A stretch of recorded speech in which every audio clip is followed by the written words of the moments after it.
Well, hello. As you can see, I've got a new person to present this video for you. And first of all, just remind you what we dealt with last time. We did a very quick introduction to what WordPress is. I showed you how to log in to your own WordPress website, and then you could see the admin page. And then at the admin page, once you'd logged in, you went straight to the dashboard and saw all of the stuff you can do there. We then visited the website as an administrator, and you saw that you can actually edit your page, change the words that are on there, make things bold, and update the website so that your changes become live on your own website. So that's as far as we got last time. This time, in the second video, I want to look at a couple of things. First of all, I'm going to talk about the difference between pages and posts. Hopefully that'll make sense to you, and you may or may not decide you want to ever know about that. Again, we shall see. And secondly, I want to introduce the way that WordPress works with pictures, because I'm sure you're dying to put pictures on your website. Right, well, that should be enough to cover this session, so let's get started. So we get on to the subject of pages and posts. Well, let's see if I can show you the difference between the two. My page on the website here shows you a little bit about pages. They, as I say, are different from posts. They stay in one place and they'll show up in your page navigation. And most people have some pages on their website, often an about page or maybe a home page that says something about them. So that's the main message about pages, that they're the things that you see in the menu and that you put many of your unchanging information in. There are another thing called posts, and they're slightly different, and I'm going to bring up a post on the website for you to see. This post looks very much like a page, which is why I think this whole thing can get a bit confusing, but the way that they're seen is very, very differently. Generally speaking, posts don't show in the menu system, but you can add a list of posts into a menu. And generally when you click on posts, you only see a short extract. That extract of the post may come in a list of posts. The visitors then view the whole post by clicking on it. I think perhaps the key to understanding what a post is to see them a little bit like social media. This is like a post on Facebook, say for example, or Instagram. Posts are intended to work that sort of way. They have a date, just like social media, they can be found by date. They can also be categorized, so you can have a category of posts, and say for example your website was about animals, you might have a category for birds, and so all of your posts about birds would be in that category. The other thing you can do with posts is you can tag them, and you're probably quite used to tagging in social media. You can generate and use tags to help visitors find your posts. One of the key things about posts is that they're interactive, so that visitors can actually comment on and discuss your posts. But of course they do attract spam sometimes, so do be careful. Here's a couple of comments on that post page. And you can see that it's a bit sad because I'm the only one who is commenting on that page. Never mind. Okay, so we're now looking on the website at the page called Pictures, because that's our next subject. And we're going to look at the WordPress media library to see how WordPress organizes pictures.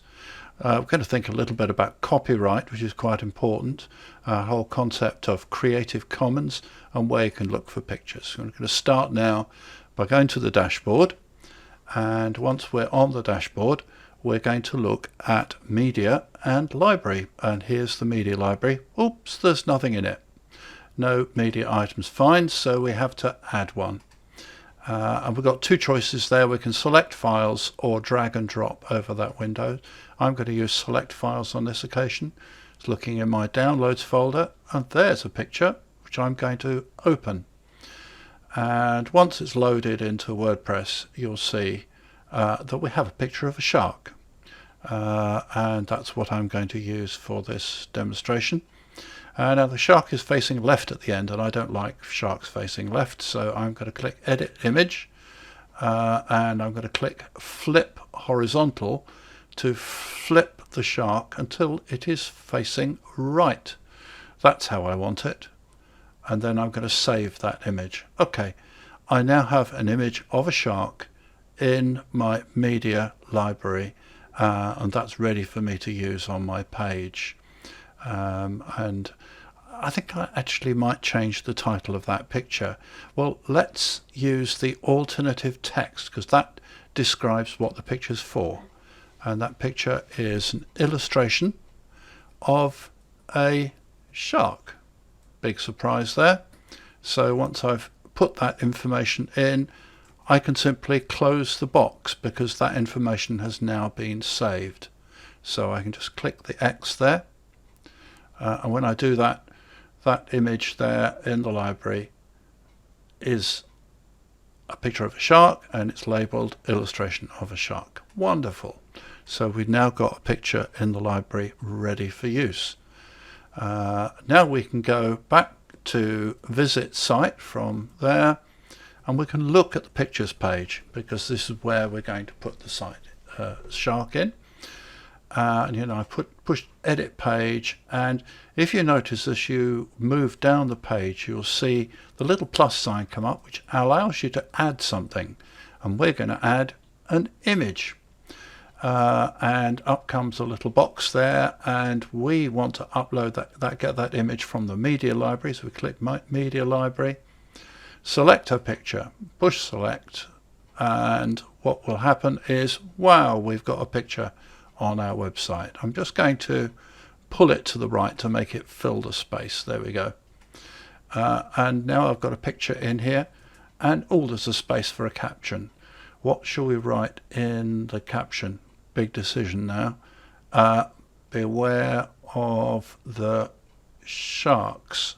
I think that's a good caption. Okay, I'm going to click update, and then I'm going to click that view page button, and hey presto, which is magic speak for it's finished.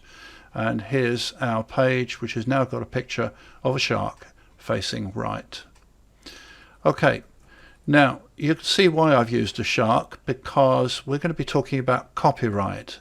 If you use a picture without the permission of the person who owns that picture, it can happen that people will come after you, lawyers and people saying they own the picture, demanding money from you. So you need to go to a safe place to find pictures and know a tiny bit about copyright. This is a safe place. It's called Openverse. It's provided by WordPress, and it allows you to look for pictures and know whether you are free to use them. So you can put in the text that you're looking for in there. I wonder, what shall we go looking for? Let's go looking for a car. Right, now no pictures, just wait, here they come. Lots of pictures of cars. Now all of these pictures of cars are jolly good, but actually I wasn't wanting any of those. And I also wanted to mark something there, and I wanted particularly to say that because I'm imagining I might want to use my website commercially, I need to tell this search engine that I'm going to do that. Also, I'm going to take that picture and change it, so I'm going to tick that box. This will only list pictures that allow me to use them commercially and to modify them, and no sharks are going to come looking for me. Also, I've selected the type illustration because that's the sort of picture I want, and there's lots of other options there that we can use for selecting a picture. Meanwhile, I have caught a glimpse of the picture I want, and there it is, that lovely red car. That's the picture I want. So I'm going to go to the images website to get it, but first of all I'm going to click that copy button. Now what that's going to do is copy the information there about that picture into my clipboard. I'm going to use that a little bit later. Quite important, that, because with this sort of copyright you need sometimes to give some written information. So here we are on the website where that picture comes from, and in this particular case I've got an option of how big that picture is. I'm going to pick one of the larger sizes, so I click on that, and there comes the picture. Now that's just showing a picture, and I can right click and save image as. There's the title of the image. It's going to go in my downloads folder, and there it is, downloaded into my downloads folder. Right, so that's the picture downloaded. I don't need that window anymore. I can go back to my page and say, right, I want a picture added.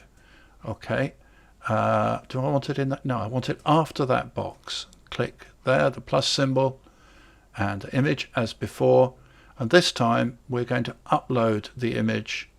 So it'll take me to my computer, select where I've put it, the downloads folder, click open, and there is the picture. Now notice at the bottom there it says add caption. Well, remember we put something in the clipboard, and here it is. I've pasted into there. Control V is often the key for doing that, and all the important copyright information is now in the caption of the picture, which is quite useful. Okay, so we've put another picture on the website, and this one we discovered online. I'm going to update and view the page, and here is the completed work with the picture showing. How's that? So that's two ways of adding pictures to your website.